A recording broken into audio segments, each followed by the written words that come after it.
because our mind is so obsessed with one of these, or possessed by one of these. We are back, baby, with another reflection on the Daily Vedantic. And today's reflection it's related to yesterday's reflection on some of the significant misinterpretations we can have with philosophy or spirituality that persist and pervade our culture around these root concepts that are so different than our common misinterpretations, misconceptions around them. And today's reflection is on a critically important aspect of this philosophy or any spiritual pursuit for that matter. What this philosophy says around things like sentiments and emotions and possessions. The misinterpretations around this are vast, so I'm not going to cover them all. But what this philosophy says within our navigation of life, with our body, our mind, and the intellect, the three equipments that we have that I touch on quite often, that this philosophy, it's perhaps the central contribution to our practical lives from this philosophy is that it outlines we have a body, a mind, and an intellect to navigate the world. The body, no arguments there from pretty much anyone. We all kind of know that. The mind, similarly, we all talk about that. It's understood, generally understood. Okay, everybody pretty much nods and yeah, I've got a mind. But you have another internal equipment. You have two inner equipments outlined by this philosophy.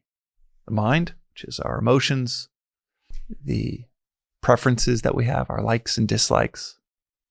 And then you have the intellect, our capacity to discern. What should we do in a certain circumstance? What is right from wrong in a certain circumstance? What is right, wrong for us? The definition of right action, by the way, that we touched on maybe 2 or 3 days ago is that which generates energy within us. The definition of wrong action is that which dissipates energy within us. So it requires a really powerful capacity to discern for ourselves instead of someone telling you this is right action, that's wrong action. Every person in every context is different. And this philosophy, it's the harder, but it's a more fruitful and fulfilling path. Instead of me just telling you simply, hey, here are the 10 things you got to do, you have to think for yourself. In every circumstance, what should I be doing right now? What's my duty and obligation right now? And the intellect is what jumps in. It's like the adult that jumps in and supervises the amazing 5-year-old that is the mind, that wants to do all of these things, that wants comfort, that wants belonging, that wants validation, that wants the chocolate ice cream. And the intellect is the capacity to jump in and discern, okay, 1 scoop's probably fine, maybe 2. But should we have 20? Probably not. It's the adult in the room. And within this dissection of the mind and the intellect, the misinterpretation that happens often is that some people think there is a adversarial relationship between the mind and the intellect. And that is so far from the truth of how these work in harmony. There's not an adversarial relationship between a great parent and a child. What might seem like conflict on one level is harmony on another. That's the same for all of nature. What seems like conflict on one level is what's required for harmony on another. A pathogen enters your body and your white blood cells fight it. That is needed for harmony on another level. The intellect jumping in and being like, hey, mind, we're not going to do that. Come on over here. We're not going to indulge in a 4th hour of TV. We're actually going to get to bed. The stronger the intellect, the more there might seem like there's conflict between them. That conflict, just like the white blood cells fighting bacterium, that is leading to harmony, health in the system. They start to work together. The intellect and the mind. The example that I give, by the way, is not saying the mind is like this foreign pathogen. It's just to outline that conflict on one level leads to harmony on another. The adult providing some boundaries to the child leads to harmony in the child's development. So within this realm of what the mind does and what it's great at, perceiving or chasing emotions,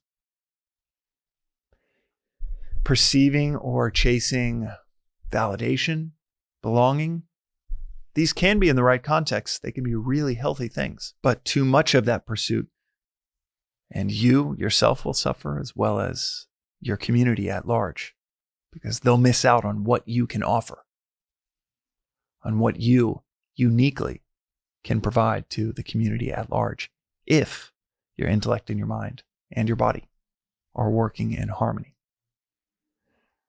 So this philosophy will take something like sentiments, have sentiments, but it will say, don't be sentimental. Which can sound kind of harsh in a culture where sentimental sounds very just vanilla, and that sounds like, that's okay, you can be sentimental. This philosophy is like, no. It says, no. You obviously can be, but you yourself will suffer, and your community at large will suffer when we get owned by our sentiments. You can have possessions. The misinterpretation is to think that spiritual path is like ridding yourself of all possessions. That's wrong. That's a misinterpretation. Same thing if you think a spiritual or philosophical path is to rid yourself of sentiments. That's wrong. That is patently wrong, and it's a misinterpretation. But like we touched on recently, it's, as the Buddhists say, it's like the middle path. It's neither one extreme nor the other. It's not getting rid of sentiments. It's just not being sentimental. It's not getting rid of emotions. It's just not being an emotional person. Whenever we describe a friend that's emotional, it's like, yeah, he's really emotional, or she's really emotional. We might have a soft spot for them. We're not condemning them when we say that, but we know it's not ideal. It would not be ideal to be described as emotional in nearly any setting. Again, it might be endearing or there's a soft spot for it, but you wouldn't say, yeah, that surgeon's emotional, and then think, yeah, that's a good thing. That helps them be really effective in their job as a surgeon. You have things like sentimentality that is the extreme, where you can't do without all of your things in all the right places that remind you of X, Y, and Z. And then the world shifts, it changes, and you can't change with it. It's that much harder for you to adapt to a new environment because you were owned by all of these sentiments. So let's go down a few of these where there is a wild misinterpretation. You can have sentiments, but don't be sentimental.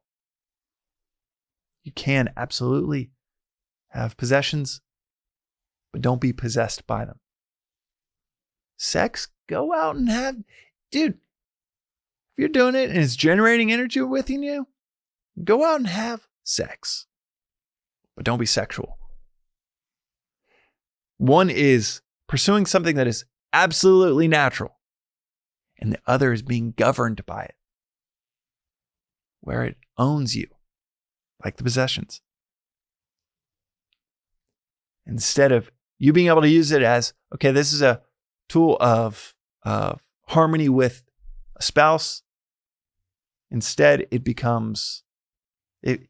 could be even a significant other. This philosophy doesn't say like you shouldn't have sex before marriage. So it could be something that produces harmony with you and a significant other, and that's a beautiful thing. Or it could be something that becomes all you think about, obsess about, and it controls you. Emotions, but not emotional. Senses, but not sensual. The themes throughout all of these, it's really simple. These things can be a part of a really healthy life. But we're called not to let ourselves be governed by them, or we are owned by our possessions or owned by any of these,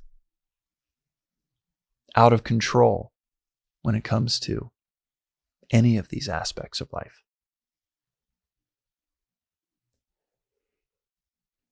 It is not hard to imagine in any one of these examples the person that's out of control, us, that might be out of control. The adult is no longer in the room because our mind is so obsessed with one of these or possessed by one of these or multiple. Human condition, it's quite natural to be possessed by many of these all at the same time. And the ideal misinterpretation is to think that the ideal is to not have these things. We touched on it yesterday or the day before on possessions and the misinterpretation around renunciation, thinking that you shouldn't own things if you should sell all your things. Even when Christ said that to the young rich man that asked him how to attain eternal life, and Christ said, follow the 10 commandments, and he lists off a handful of them. And the young rich man says, I've done those since birth. Then Christ says, then sell all of your possessions, give to the poor, and give to the destitute. That's what the real Greek translation would say. Give to the destitute, and then follow me. It's not a literal, don't own anything. All of the disciples own things. Christ own certain things. But it is an articulation of see how much the things you think you own actually own you, because the young rich man goes away in sorrow because he realizes he can't part with his wealth.